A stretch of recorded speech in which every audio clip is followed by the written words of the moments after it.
కానీ బైబిల్ చదవడం నేర్చుకో. If you can fall in love with the word of God, ప్రతిరోజు ఎంత చదివినా ఇంకా చదవాలనిపిస్తుంది తప్ప ఎప్పుడు బైబిల్ బోరు కొట్టదు. దేవుడు నా మన స్తోత్రం కలను గాక.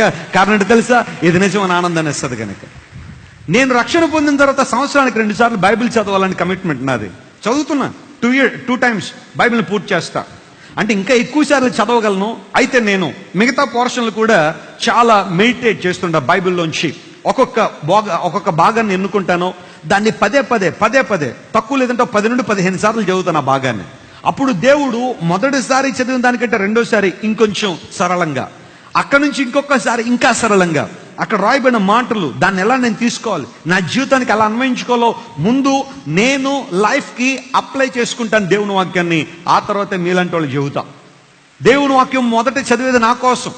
కానీ ఈ రోజుల్లో అందరూ దేవుని వాక్యం వాళ్ళ కోసం చదవట్లేదు. ఎవరి కోసం? ముందు అర్జెంటుగా ఎవరి